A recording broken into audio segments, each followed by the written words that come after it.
Director Miguel Rivera Alvarado, al iniciar esta entrevista, una aclaración.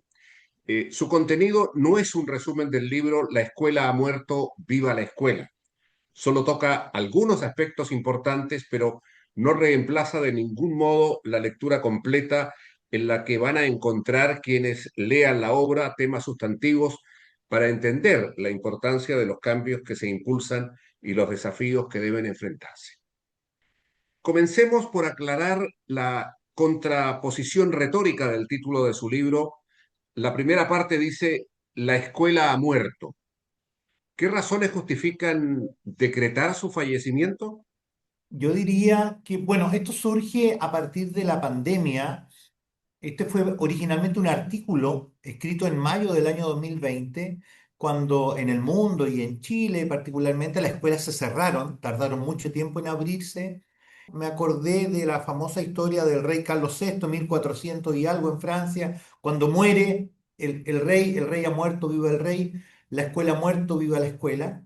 Y me planteé esa posibilidad de señalar que probablemente asistíamos a una coyuntura que obligaba o nos obligaba a los educadores y a la sociedad a mirar la escuela de manera crítica, como tantas otras veces en la historia.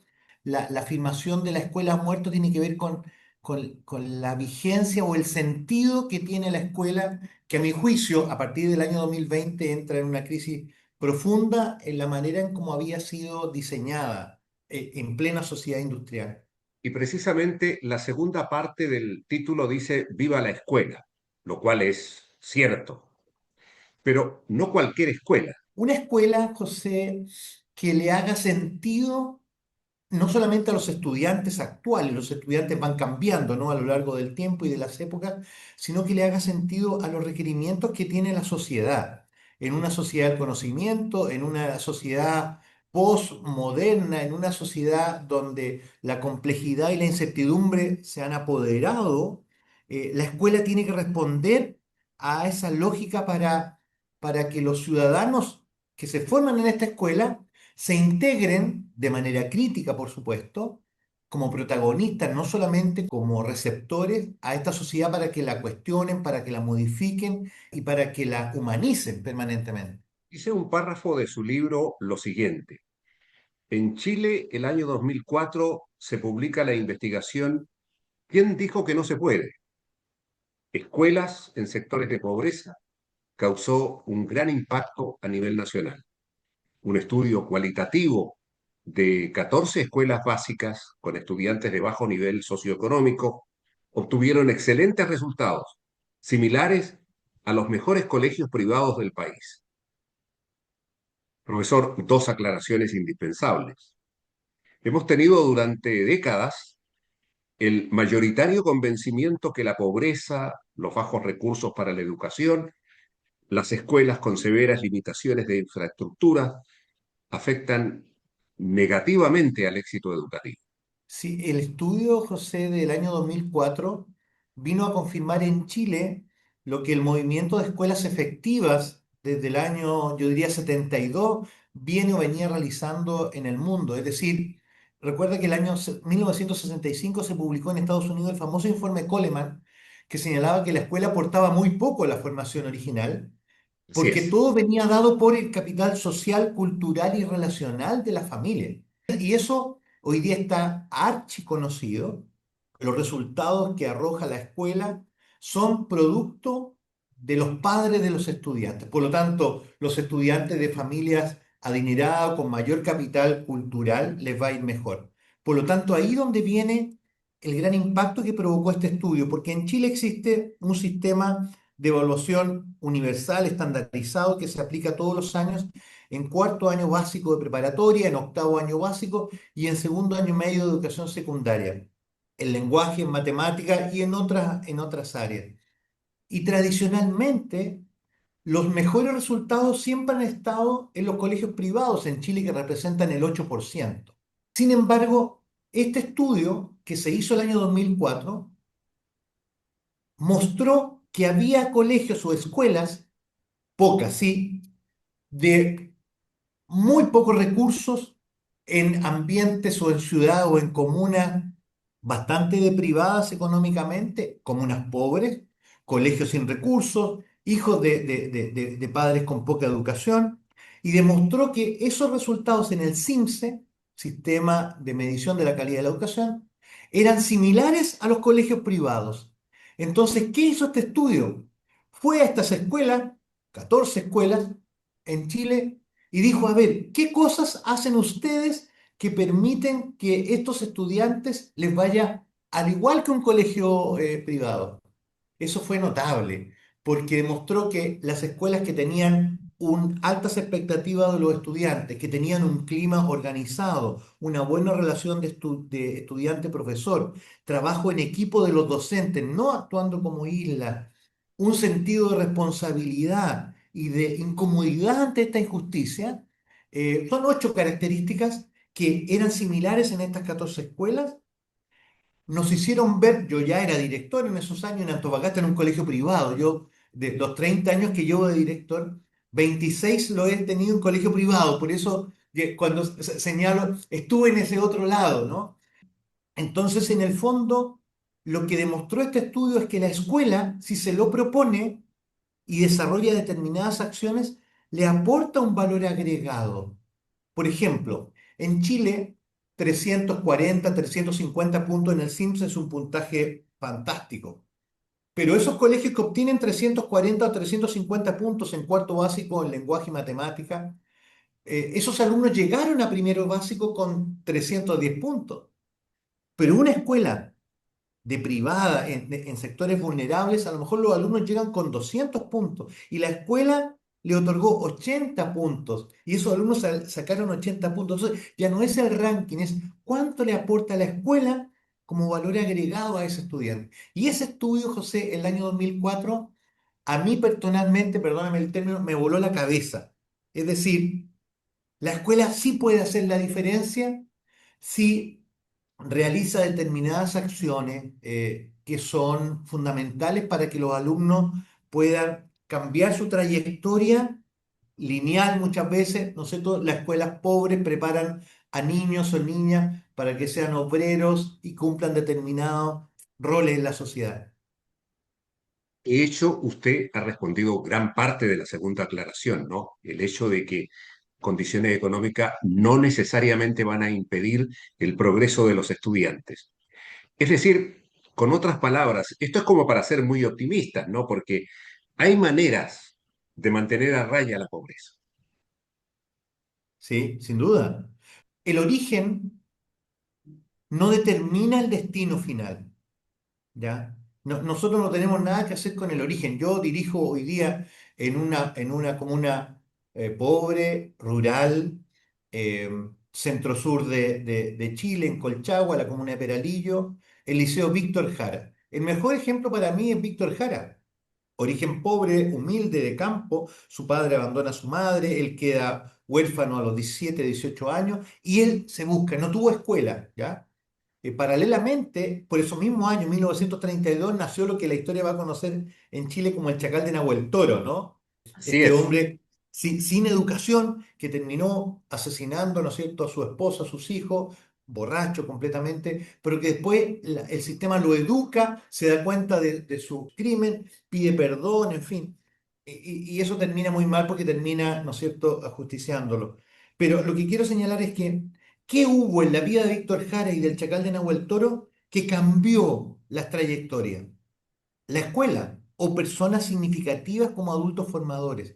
Entonces, el origen no puede determinar el fin o el destino de un joven. Y en eso la escuela, si se lo propone en conjunto con la comunidad, puede revertir, cambiar y ampliar el campo de posibilidades de los estudiantes de una manera increíble. A veces, en realidad, nos olvidamos de que no se pueden resolver los desafíos del presente con los instrumentos del pasado.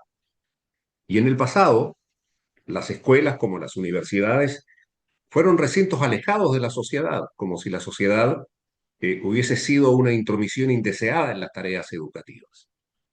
Esto está cambiando, no digo que ha cambiado totalmente, pero está cambiando profundamente porque hoy se asegura, entre otras cosas, que ninguna escuela mejora en solitario. claro, en esto perjudicó notablemente, digo yo, y lo digo en el libro y lo dicen investigadores que se dedican a hacer estudios cualitativos y estudios de políticas públicas en Chile y en el mundo, ¿no? La mercantilización y en Chile la privatización de la educación a partir de los años 80 le hizo mucho daño a las escuelas, porque las escuelas que antes estaban integradas en su comunidad, se encerraron y comenzaron a competir unas con otras por el tema de la matrícula. Y hoy día, en esta cosa de revertir y de mirar esto, este mundo, ¿no es cierto?, donde hay ausencia muchas veces de proyectos colectivos, la escuela se debe a su comunidad, una escuela integrada. Y usted preguntaba también qué tipo de escuela es la que vive, una escuela abierta con su comunidad, con sus juntas de vecinos, con sus clubes deportivos, con sus clubes de adultos mayores, con las otras escuelas del territorio, de la zona, de la localidad, para hacer cosas juntos, ¿ya? Y esto no es retórica, esto es práctica. Por ejemplo, si al pueblo llega un académico, por ejemplo, de la Universidad de Chile, un escritor, un investigador, un premio nacional, uno tiene que abrir la escuela a que otras escuelas traigan a los niños para escuchar a ese escritor o a ese premio nacional. El llevar la escuela al mundo, el traer el mundo a la escuela, se hace cotidianamente con aprendizaje servicio, que hoy día es una, por lo menos acá en el liceo, en Peralillo lo utilizamos. Esta concepción de una escuela con muros, con rejas de protección, que nada entre, ¿no? Que nada afecte la planificación curricular está a mi juicio caduca, no le hace sentido a los estudiantes. El libro La escuela ha muerto, viva la escuela está también dedicado a una desmitificación de ciertas convicciones educativas. Para mí sobresale el caso de la recompensa al esfuerzo y la dedicación, que convertida, ¿no?, en una verdad sin matices, deja en la sombra a la mayoría y se olvida en educar sobre el error o el fracaso como parte del aprendizaje. Yo agregaría también como parte del aprendizaje en la vida. Sí, en eso, José, es clave. Yo creo que en esta lógica de lo inmediato, ¿no es cierto? Del éxito ahora ya, del éxito individual, con el menor esfuerzo, probablemente no insisto tanto en el texto, pero no por eso lo olvido, que el trabajo bien hecho, la dedicación, la constancia, el rigor clásico, eso la escuela lo tiene que mantener. Hay un capítulo en el libro que hablo de lo permanente de la escuela, del aprendizaje. Está consagrado. En Chile, desde el mes de marzo se aprobó una ley que está en vigencia sobre la prohibición de los usos de celular. Eso, a mi juicio, ha sido muy positivo en las escuelas chilenas, ¿ya? O sea, estamos a lo que estamos en este espacio para interactuar, para aprender, para precisar conceptos, para trabajar con otros, pero en general creo que el fracaso, el error, la equivocación no han sido parte del currículum y necesitan serlo, ¿ya? Yo soy muy amante del trekking, pero del ciclismo, practico también algo de ciclismo y siempre veo el Giro de Italia, ahora viene el Tour de Francia, y en general el otro día ganó un ciclista que era su primera carrera que ganaba después de 5 años de profesional. La primera carrera, o sea, y ha corrido 5 años, todas sus carreras han sido derrotas, ¿no?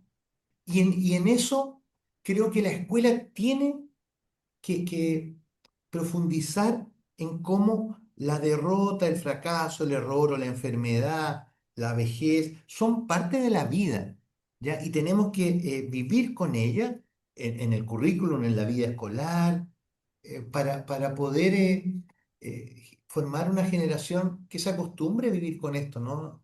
Creo que eso es fundamental y eso supone una experiencia muy rica de vinculación de la escuela con la comunidad. Escuela levantada con la participación colectiva fomenta ciertamente las conversaciones sociales importantes para el futuro y su razón de ser se consolida en la medida que contribuye a la justicia social y a la construcción de un mundo más humano, equitativo y sostenible. Profesor, se trata de una declaración educativa con evidentes matices políticos, que contraría la visión individualista, que advierte sobre los planteamientos que rehuyen el nosotros y privilegian el yo. siempre el yo. Bueno, es parte también de un modelo cultural en el que hoy día estamos, ¿ah? Donde lo individual, la satisfacción personal, el cómo me siento, ha sustituido al viejo modelo cultural del nosotros, de la responsabilidad por lo colectivo. Y ahí la escuela tiene a mi juicio, una real vigencia. Por eso que también en uno de los capítulos, cuando hablo no solamente de una escuela abierta, hablo de una escuela comunitaria. Cuando enseñamos lenguaje, no enseñamos solo lenguaje, enseñamos con la matemática, con la historia. En ocasiones, las asignaturas privilegiaron mucho el éxito individual o el cumplimiento de un currículum individual que no ha conversado con otros saberes. Y en eso, a mí me parece que los proyectos educativos escolares son eminentemente colectivos. Hay una investigación de muchos años de John Hattie que plantea que el indicador más importante de éxito en una escuela es la eficacia colectiva.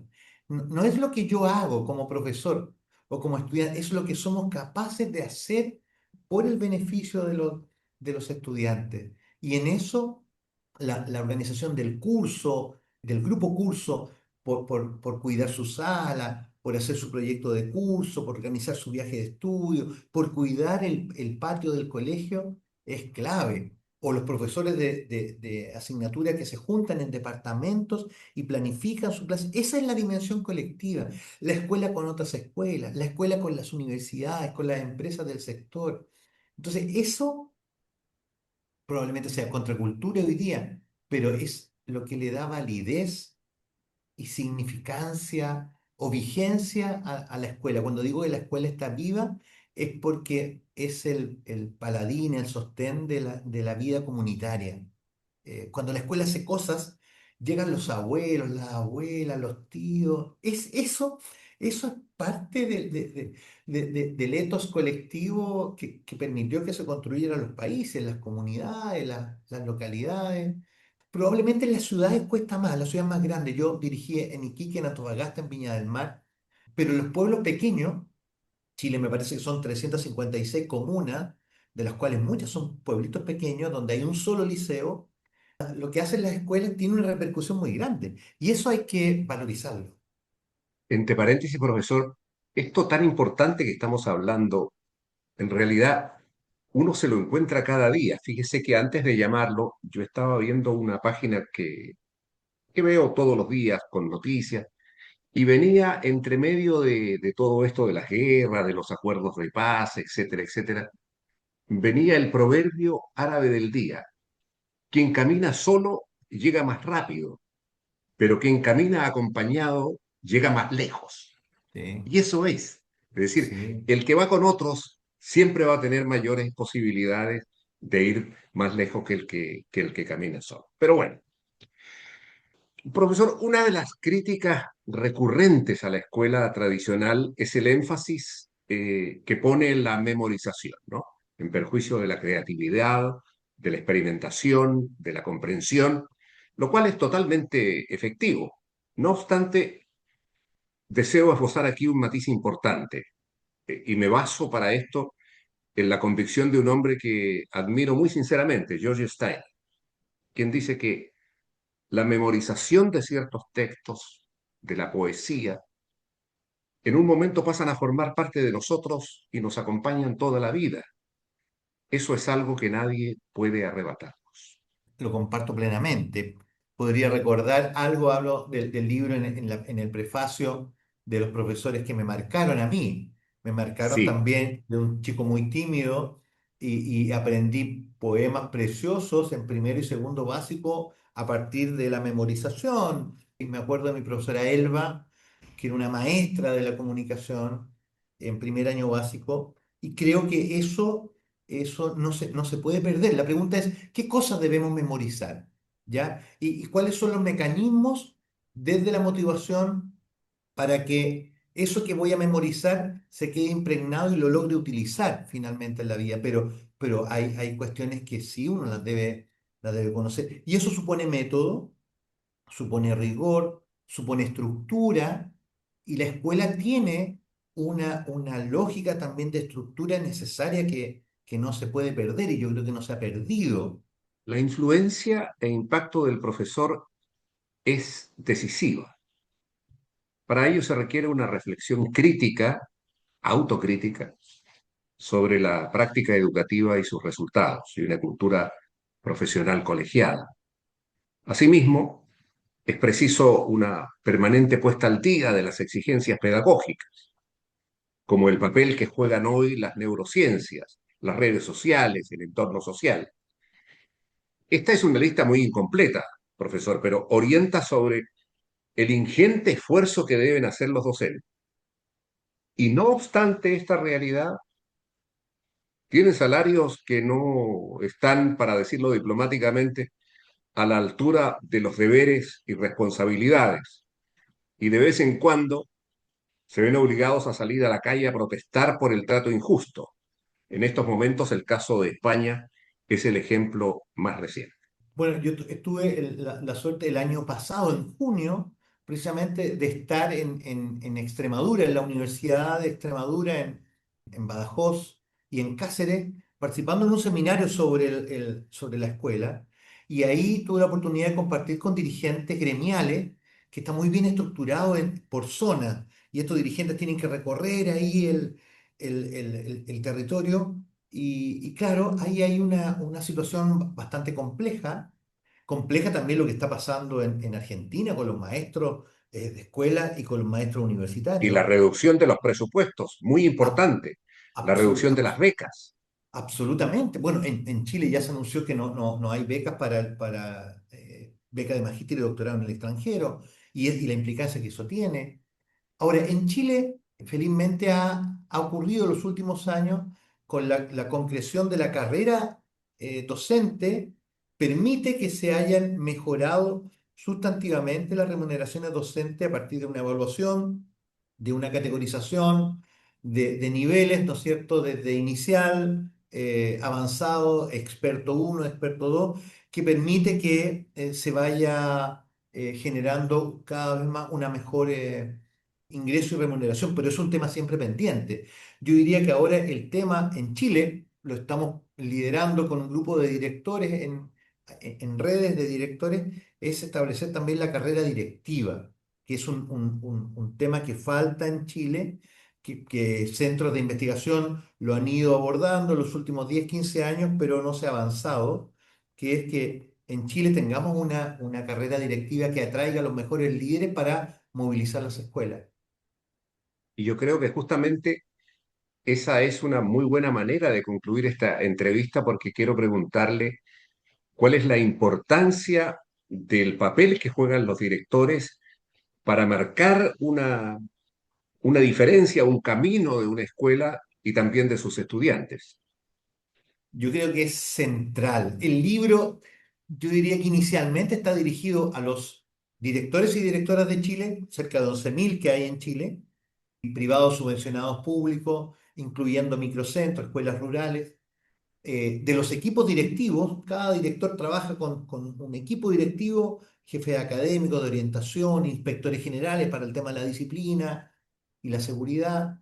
Entonces, el libro está escrito para ellos, para los futuros directores, por una cuestión muy simple. Si queremos escuelas que hagan la diferencia, si queremos escuelas que generen altas expectativas de logro, escuelas que señalen un horizonte a alcanzar, con la falta muchas veces de recursos que existe, particularmente en la escuela pública, necesitamos líderes que tengan una visión de futuro, que sean capaces de articular al equipo docente para cambiar las condiciones de origen, líderes que sean capaces de articular la comunidad en donde está inserto el liceo, la escuela, el colegio, para conducirlos. Por eso el liderazgo, de hecho la investigación señala que el liderazgo escolar es la segunda variable más importante para el aprendizaje de los estudiantes. La primera es el profesor, pero quien articula que los profesores trabajen comprometidamente para que los estudiantes aprendan y no solo para entregarles la materia, son los directores y directivos.